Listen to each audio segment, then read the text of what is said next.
Hi everyone, welcome back to my channel Learn Well. I hope आप सभी अच्छे होंगे। आज की इस वीडियो में हम डिस्कस करने जा रहे हैं इश्यूज इन फाइनेंशियल रिपोर्टिंग के जितने भी 5 मार्क्स के क्वेश्चन बनते हैं वो सारे आज हम इस वीडियो में कवर करेंगे।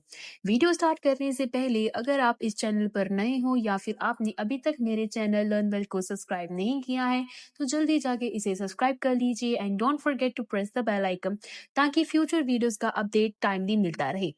सबसे पहला क्वेश्चन है जो हम डिस्कस करने जा रहे हैं, that is who are the users of financial reporting, explain with suitable example. Financial report plays a critical role in the business's operation, providing a valuable insight into the company's financial health, performance and stability. Financial report business के लिए बहुत ही important होता है क्योंकि ये company की financial health, performance और stability के बारे में information देता है। ये information different stakeholder use करते हैं जिन्हें यूजर्स ऑफ फाइनेंशियल रिपोर्टिंग कहते हैं। यूजर्स को दो कैटेगरीज में डिवाइड किया जाता है। सबसे पहले है इंटरनल यूजर्स और उसके बाद है एक्सटर्नल यूजर्स। इंटरनल यूजर्स कौन से होते हैं? जो इनसाइड द ऑर्गेनाइजेशन होते हैं।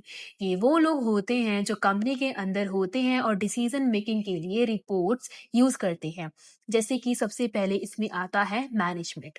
मैनेजर्स फाइनेंशियल रिपोर्ट का यूज करते हैं प्लानिंग करने में, डिसीजन मेकिंग में और कंट्रोलिंग में।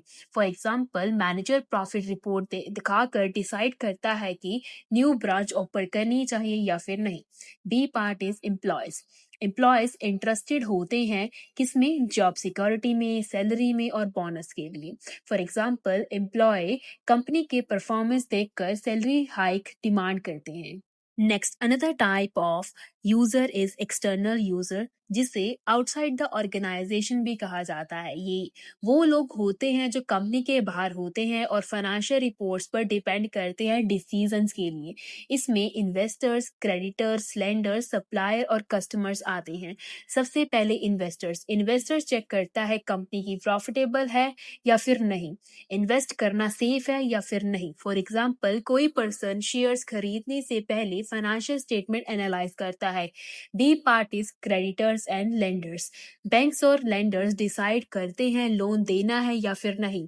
For example, bank loan approve करने से पहले कंपनी का फाइनेंशियल पोजीशन चेक करता है। नेक्स्ट है सप्लायर। सप्लायर चेक करता है कंपनी पेमेंट कर पाएगी या फिर नहीं। फॉर एग्जाम्पल, सप्लायर क्रेडिट पर गुड्स देने से पहले रिपोर्ट चेक करता है। नेक्स्ट है एक्सटर्नल यूजर्स के user, that is customer. Customer जानना चाहता है कंपनी फ्यूचर में प्रोडक्ट सप्लाई करेगी या फिर नहीं। For example, large client long term contract करने से पहले फाइनेंशियल स्टेबिलिटी चेक करते हैं। Next and last part is government and tax authorities. Government use करती है tax calculation, law compliance check. For example, tax department company के profit check करके tax decide करता है। Second question है, what is the role of segment reporting? Segment reporting is the process of breaking down a company's financial information into the part segment based on the product, services और geographical areas. Segment reporting का मतलब है company के financial data को अलग अलग part segment में divide करना, प्रोडक्ट वाइज, सर्विस वाइज और जोग्राफिकल एरिया वाइज। इससे यूजर्स को क्लियर आइडिया मिलता है कि कंपनी का कौन सा पार्ट अच्छा परफॉर्म कर रहा है। Segment reporting plays a crucial role in financial analysis and decision making by providing a detailed insight into the different business segment of the organization. Its key roles importance are, सबसे पहले है better decision making. It provides a detailed information about the each segment which help the investors, management and analysis to make better decision. ये detail information provide करता है about the each segment, जो कि help करता है investors की, management की और एनालिसिस की to make the better decision. Second role is improve transparency. Segment reporting shows the real performance of each part of the business instead of showing only the overall result. Overall result की बजाय हर segment का actual performance दिखाता है। Third is risk and return analysis. Investors easily समझा सकते हैं कौन सा सेगमेंट प्रॉफिटेबल है और कौन सा रिस्की है। Strategic planning. मैनेजमेंट डिसाइड कर सकता है कि प्रॉफिटेबल सेगमेंट को एक्सपैंड करे या फिर वीक सेगमेंट को इम्प्रूव या बंद करे। Next is investor confidence. Detail disclosure से ट्रस्ट बिल्ड होता है। Next is risk assessment. High performing और लो परफॉर्मिंग सेगमेंट आइडेंटिफाई होते हैं। Next and last is compliance with standards. IFRS और अकाउंटिंग स्टैंडर्ड AS 17 के अकॉर्डिंग रिपोर्टिंग होती है। For example, a company like Tata Motors may have different segments like commercial vehicles, passenger vehicles, and international operations. Segment reporting shows the revenue and profit from each segment separately. Tata Motors का अलग अलग segment होते हैं, जैसे कि commercial vehicle के, passenger vehicle के और इंटरनेशनल ऑपरेशंस की। सेगमेंट रिपोर्टिंग से पता चलता है कि कौन सा सेगमेंट कितना प्रॉफिट जनरेट कर रहा है। नेक्स्ट क्वेश्चन डिस्कस करते हैं, why to follow IFRS, explain with suitable example. International financial reporting standard are globally accepted accounting principle design to ensure consistency, transparency and comparability in financial reporting across different countries. Organization follow IFRS for several important reasons. International Financial Reporting Standard एक globally accepted accounting system है जो ensure करता है कि financial reporting consistent हो, transparent हो और comparable हो। सिंपल वर्ड्स में अगर बात करें, IFRS फॉलो करने से दुनिया भर की कंपनीज एक ही लैंग्वेज में अकाउंट्स बनाती है। अब देखते हैं reasons to follow IFRS with example. सबसे पहला है ग्लोबल कंपेरेबिलिटी। IFRS एक कॉमन अकाउंटिंग फ्रेमवर्क प्रोवाइड करता है जिससे डिफरेंट कंट्रीज की कंपनीज को कंपेयर करना इजी हो जाता है। फॉर एग्जांपल, एप्पल और टाटा ग्रुप के फाइनेंशियल्स को कंपेयर करना इजी हो जाता है with competitors like Samsung electronic. Second point is transparency and accuracy. IFRS clear और फेयर रिपोर्टिंग प्रमोट करता है जिससे मिसलीडिंग इंफॉर्मेशन का रिस्क कम हो जाता है। फॉर एग्जाम्पल, एनरॉन स्कैंडल ने दिखाया कि स्टैंडर्डाइज्ड रिपोर्टिंग कितनी जरूरी होती है। Third is investor confidence. Investor और लेंडर्स रिलायबल डाटा पर डिपेंड करते हैं। आईएफआरएस इंश्योर करता है कि डाटा ट्रस्टवर्दी हो। For example, foreign investor easily invest कर सकता है इन्फोसिस, टोयोटा मोटर्स कॉर्पोरेशन में। Next is regulatory compliance. कई कंट्रीज में आईएफआरएस फॉलो करना मैंडेटरी है, स्पेशली लिस्टेड कंपनीज के लिए। फॉर एग्जांपल, इंडिया ने इंडियन अकाउंटिंग स्टैंडर्ड अडॉप्ट किया है। Next point is easy access to international market. IFRS follow करने से कंपनीज को ग्लोबल इन्वेस्टर्स अट्रैक्ट करने और फॉरेन स्टॉक एक्सचेंज पर लिस्ट होना इजी हो जाता है। फॉर एग्जांपल, अलीबाबा ग्रुप ने आईएफआरएस अडॉप्ट किया जब वो न्यूयॉर्क स्टॉक एक्सचेंज पर लिस्ट हुआ।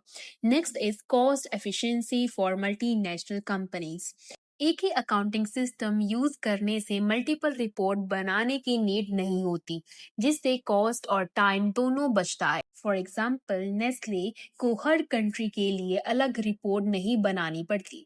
इन कंक्लूजन, आईएफआरएस फॉलो करना जरूरी है क्योंकि ये ग्लोबल कंसिस्टेंसी, ट्रांसपेरेंसी और इन्वेस्टर ट्रस्ट को इम्प्रूव करता है और कंपनीज को इंटरनेशनल लेवल पर ग्रो करने में हेल्प करता है। नेक्स्ट क्वेश्चन डिस्कस करते हैं, that is how to record intangible asset as per the Indian accounting standard. Indian accounting standard AS 33 intangible asset के रिकॉग्नाइजेशन, मेजरमेंट और एमोटाइजेशन को गवर्न करता है। इंटेंजिबल एसेट मतलब नॉन फिजिकल एसेट जैसे कि पेटेंट्स, ट्रेडमार्क, गुडविल। इसमें सबसे पहला पॉइंट है रिकॉग्नाइजेशन क्राइटेरिया। एसेट तभी रिकॉर्ड होगा जब आइडेंटिफाइबल हो, कंपनी के कंट्रोल में हो, कॉस्ट रिलायबल हो और फ्यूचर इकोनॉमिक बेनिफिट हो। एग्जाम्पल, सॉफ्टवेयर डेवलप किया तभी रिकॉर्ड होगा जब फ्यूचर बेनिफिट प्रूव होगा। Second point is measurement of intangible asset. इसमें सबसे पहले इनिशियल रिकॉग्नाइजेशन एट कॉस्ट, जो कि इंक्लूड करता है परचेज प्राइस और direct. For example, a company purchase a patent of 5 lakh. The registration and legal cost amount is 50,000। The cost total cost recorded in the books is 5.5 lakh. वो कैसे? जो कि patent की प्राइस थी वो 5 लाख कैसे हुई? 5 lakh plus 50,000 legal cost add करके, जो कि बुक में टोटल कॉस्ट रिकॉर्ड की गई 5.5 लाख ऐसी बनी। ठीक है। Next B part is subsequent measurement. इसमें दो मेथड्स आते हैं, कॉस्ट मॉडल और revaluation model. For example, brand value market के बेसिस पर रिवाइज करना। Third is amortisation and useful life. इसमें ए पार्ट है फाइनाइट लाइफ, सिस्टमेटिकली एमोटाइज होता है, जिसमें for example, a software license valid for 5 years is amortized equally over the period. Next, B part is indefinite life intangible asset, not amortized but tested annually for the impairment. मतलब amortize नहीं होता है, impairment test होता है. For example, जैसे कि goodwill. Fourth part is impairment of intangible asset. If an intangible asset recoverable amount falls below its carrying value, impairment loss is recorded. जब value कम हो जाए तो लॉस रिकॉर्ड होता है। फॉर एग्जाम्पल, 10 लाख ट्रेडमार्क के, 7 lakh value के और 3 लाख लॉस के। मतलब क्योंकि ट्रेडमार्क का प्राइस कितना था 10 लाख, जिसमें से वैल्यू माइनस होगी 7 लाख, बचा कितना 3 लाख, जो कि है लॉस रिकॉर्ड हो गया। क्योंकि देखो एग्जाम्पल में क्या लिखा है, ट्रेडमार्क की वैल्यू कितनी है 10 लाख, बट ब्रांड डिवैल्यूएशन के कारण सिर्फ 7 लाख ही रिकवर हो पाया, बचा जो 3 लाख था वो लॉस में कंसीडर होगा। नेक्स्ट क्वेश्चन डिस्कस करते हैं, why the importance should be given to interim reporting. Interim reporting का मतलब है फाइनेंशियल रिपोर्टिंग को ईयरली के बजाय शॉर्ट पीरियड जैसे कि क्वार्टरली, हाफ ईयरली में प्रेजेंट करना। It plays a crucial role in providing the timely financial information to the stakeholders. Now we will discuss the importance of interim reporting. सबसे पहले है timely information, provide करता है up to date financial data during the year, जो कि help करता है stakeholders की to track the company's financial performance without waiting for the year's and report, क्योंकि ये क्वार्टरली, हाफ ईयरली रिपोर्ट बन जाता है इसमें। Second is better decision making. Better decision making मतलब इन्वेस्टर्स, क्रेडिटर्स और मैनेजमेंट की हेल्प करता है ताकि वो बेटर डिसीजन मेकिंग कर सकें by the quickly assess information for the taking the better decision making on the basis of the judgment on the current financial trend. ठीक है। Next third part is transparency. Regular updates से increase होता है trust और confidence among the stakeholder और show करता है company's commitment to openness and accountability, क्योंकि इसमें रेगुलर डिस्क्लोजर होता है जिससे हेल्प करता है ट्रस्ट बिल्डिंग में। Next fourth is help to detect problem early. Company अपनी प्रोग्रेस रेगुलरली मॉनिटर कर सकती है और हेल्प करती है मैनेजमेंट की, they can identify the issues, losses early and take the corrective action before the year end. Next point is useful for stock market investors. Investors and analysts use the quarterly result to assess the stock valuation and the future performance. Price movement often react to the interim reporting. Next and last point is improves investors' confidence. Regular reporting से investors का confidence बढ़ता है. For example, अगर company quarterly loss दिखा रही है तो management तुरंत ही corrective actions लेकर उसे ठीक करेंगे. Next point is help in performance monitoring and forecasting. Stakeholders can analyze the trend and make the adjustment in the investment or building the strategies. For example, if a company report declining revenue, investors can adjust their portfolio accordingly to the situation. So at the end, interim reporting ensure करता है timely, transparent और relevant financial information जो better decision making और investor confidence के लिए essential है. Next question discuss करते हैं, highlight the objectives of IASB। National accounting standard board एक इंडिपेंडेंट बॉडी है जो IFRS डेवलप करती है। इसके मेन ऑब्जेक्टिव्स क्या हैं, जैसे कि सबसे पहले है developing of high quality global accounting standard.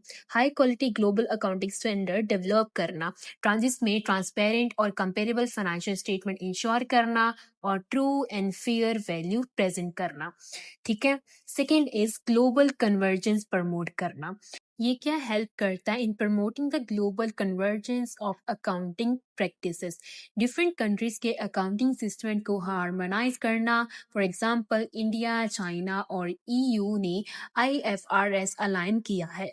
Third point is transparency and investor confidence enhance करना, जिसमें रिलायबल डाटा प्रोवाइड करना और फ्रॉड और मैनिपुलेशन रिड्यूस करना. Next point is responding to the changing economics and financial environment. IASB updates and revises the accounting standard to address the emerging issues such as digital assets, sustainability reporting, and financial crisis. Issues को address करना जैसे कि digital assets, sustainability reporting और financial crisis, etc. जैसे कि for example IFRS 9 introduce हुआ after the financial crisis. Next point is economic growth support करना, जैसे कि फॉरेन इन्वेस्टमेंट अट्रैक्ट करना, ग्लोबल मार्केट को स्ट्रेंथन करना. फॉर एग्जाम्पल कंपनीज को क्रॉस बॉर्डर इन्वेस्टमेंट मिलता है. IASB का मेन एम है ग्लोबल लेवल पर यूनिफॉर्म, ट्रांसपेरेंट और reliable financial reporting system create करना. नेक्स्ट क्वेश्चन करते हैं, define the price level accounting with suitable examples. Price level accounting का सबसे पहले मीनिंग देखते हैं.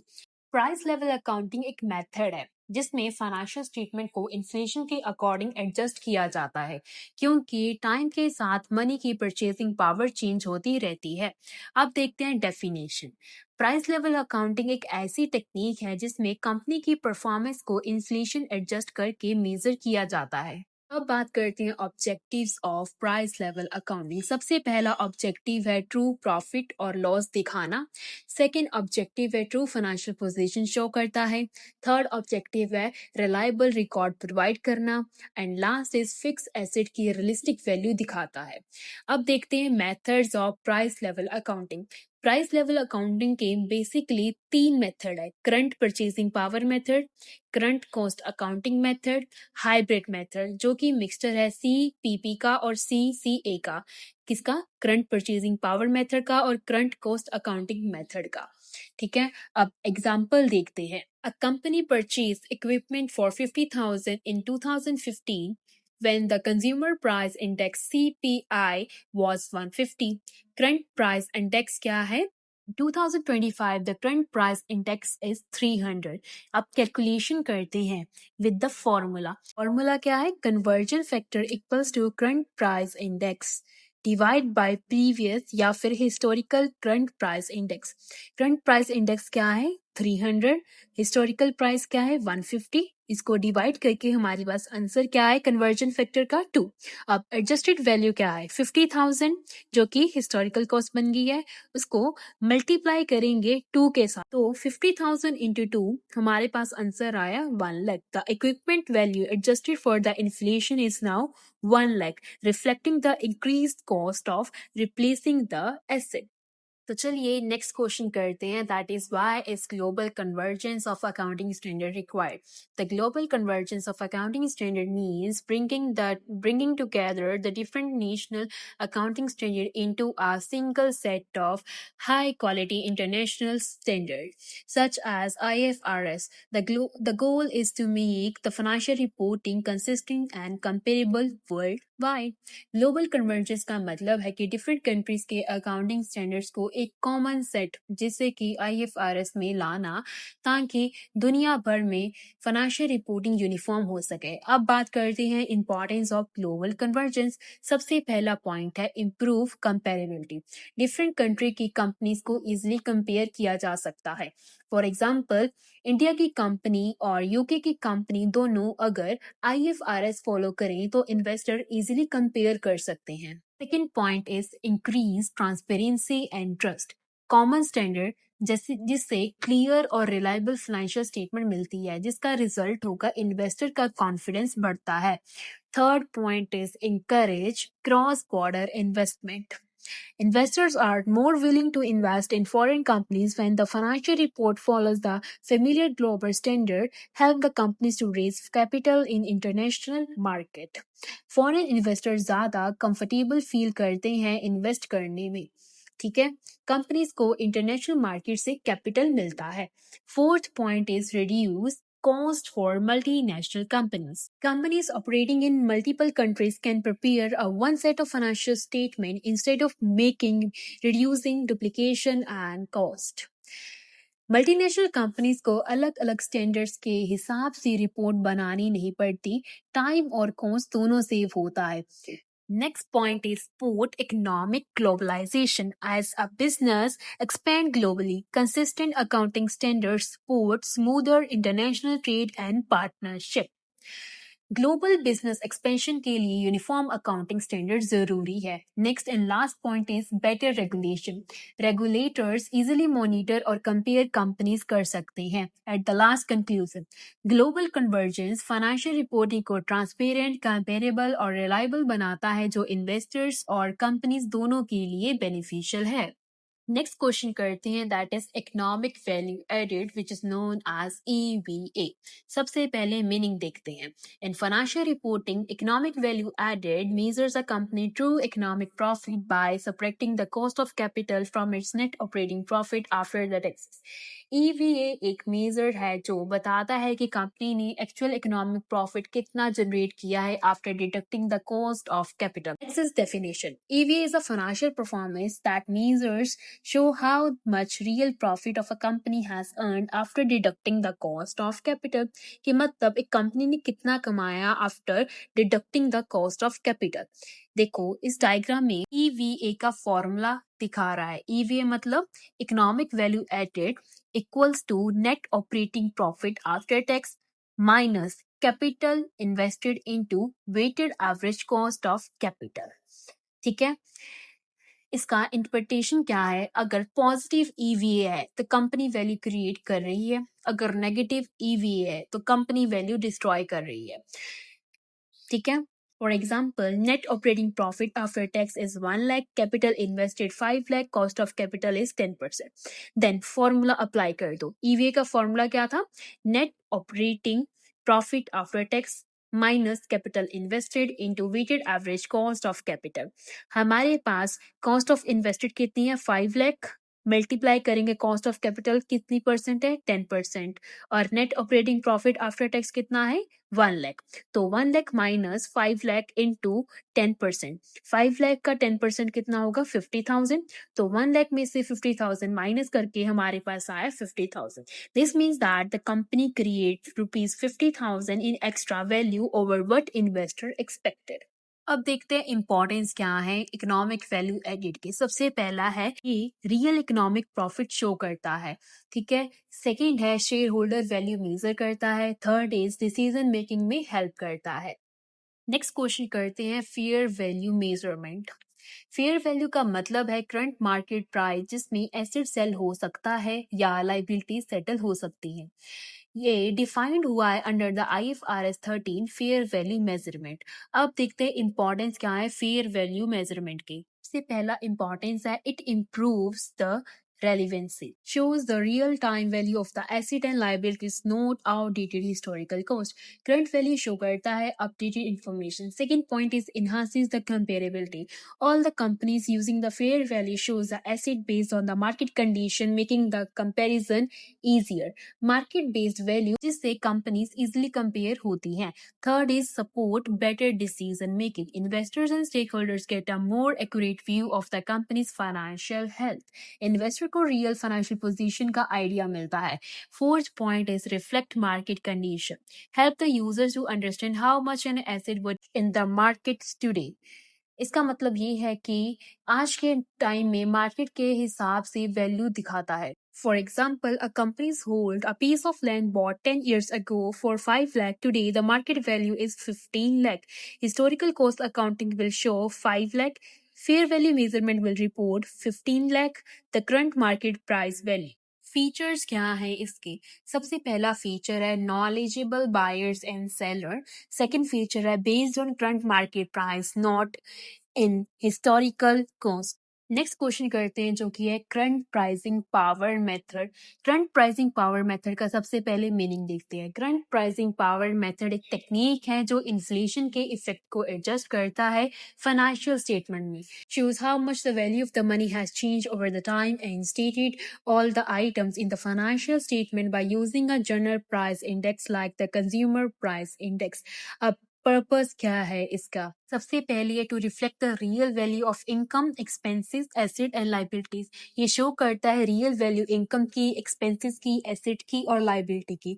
सेकेंड पर्पस इज हेल्प करता है यूजर्स की to understand the effect of inflation और deflation on a company's financial performance, how it works. Each item in the financial statement is adjusted by using the following formula. Formula है adjusted value equals to historical value into current price index divided by past price index. For example, machinery bought in 2018 for 1 lakh rupees, price index in 2018 is 100, price index in 2025 is 200. Adjusted value equals to 1 lakh. Machinery boat in 2018 1 lakh जो कि historical value, multiply करेंगे current price index क्या है 2025 में 200, divide करेंगे उसको past price index के साथ जो कि है 100, तो 1 lakh into 200 divide by 100, the adjusted value is 2 lakh. अब बात करते हैं इंपॉर्टेंस की। सबसे पहले इंपॉर्टेंस है ट्रू प्रॉफिटेबिलिटी शो करता है, सेकंड है इन्फ्लेशन इम्पैक्ट रिफ्लेक्ट करता है, third is year two year comparison easy होता है इससे। अब इस वीडियो का नेक्स्ट एंड लास्ट क्वेश्चन करते हैं, that is difference in between financial lease and operating lease, जो कि बहुत ही ज्यादा इंपॉर्टेंट है। लीज का मतलब होता है एक एग्रीमेंट जहां लेसर मतलब ओनर एसेट देता है और लीज मतलब यूजर उसे यूज करता है पेमेंट के बदले। सबसे पहला बेसिस है meaning of financial lease and operating lease. Financial lease का मतलब है लॉन्ग टर्म लीज जिसमें लीज एसेट को ऑलमोस्ट पूरी यूजफुल लाइफ के लिए यूज करता है। फिर आज ऑपरेटिंग लीज का मतलब है शॉर्ट टर्म लीज जिसमें एसेट टेम्परेरली यूज होता है। Second basis aspect is duration. Duration क्या है फाइनेंशियल लीज का और ऑपरेटिंग लीज का? फाइनेंशियल लीज का ड्यूरेशन है लॉन्ग टर्म, एसेट की मेजर लाइफ कवर करता है, वेयर एज ऑपरेटिंग लीज की ड्यूरेशन क्या है शॉर्ट टर्म, जो कि फुल लाइफ कवर नहीं करता है। Third basis is maintenance and insurance. Financial lease में रिस्पॉन्सिबिलिटी लीज मतलब यूजर की होती है, whereas in operating lease जो रिस्पॉन्सिबिलिटी होती है वो लेसर की होती है मतलब ऑनर की होती है। Spaces is ownership, risk and reward. In financial lease risk and reward lease को ट्रांसफर हो जाता है, लीगल ओनरशिप लेसर के पास ही रह सकती है, whereas in operating lease risk and reward lessor के पास ही रहता है मतलब ओनर के पास ही रहता है। नेक्स्ट बेसिस है cancellability. Financial lease generally non cancellable होता है, whereas operating lease cancellable होता है। ठीक है। नेक्स्ट बेसिस है balance sheet treatment. Financial lease में asset plus liabilities balance sheet में शो होती है कैपिटलाइज की फॉर्म में, whereas in operating lease सिर्फ rent, expenses, plant and machinery में शो होता है। ठीक है। नेक्स्ट बेसिस है depreciation. In financial lease depreciation lessee claim करता है, whereas in operating lease depreciation कौन क्लेम करता है? लेसर क्लेम करता है। Next basis is option to purchase. In financial lease end में परचेज ऑप्शन होता है, whereas in operating lease usually purchase option नहीं होता है। Next basis is suitable for. In financial lease long term use या ownership चाहने वाले businesses. ठीक है। In operating lease it is suitable for temporary use या लो कमिटमेंट चाहने वाले बिजनेसेस के सुटेबल होता है। Next and last basis is example. Financial lease की क्या एग्जाम्पल है? मशीनरी को 8 साल के लिए लीज पर लेना प्लस एंड में buy option, whereas in operating lease laptop 6 month के लिए रेंट पर लेना। ये किसकी एग्जाम्पल है? ऑपरेटिंग लीज का। आई होप आपको जितने भी 5 मार्क्स के इंपॉर्टेंट क्वेश्चन बनते हैं वो सारे क्लिस्टर क्लियर हो गए होंगे। बस इतना ही है आज के लेक्चर के लिए। अगर आपको ये वीडियो हेल्पफुल लगी हो तो इसे लाइक करें, ज़्यादा से ज़्यादा अपने दोस्तों के साथ शेयर करें ताकि उनकी भी हेल्प हो सके, और चैनल को अगर आपने अभी तक सब्सक्राइब नहीं किया है तो जल्दी जाके इसे सब्सक्राइब भी कर लेना। All the very best for your tomorrow's exam. अच्छे से प्रिपेयर करो, कंसेप्ट क्लियर रखो और कॉन्फिडेंटली पेपर अटेम्प्ट करके आना। आज के लिए बस इतना ही। मिलते हैं नेक्स्ट वीडियो में एक नए टॉपिक के साथ। Until then keep learning, keep growing only with learn well.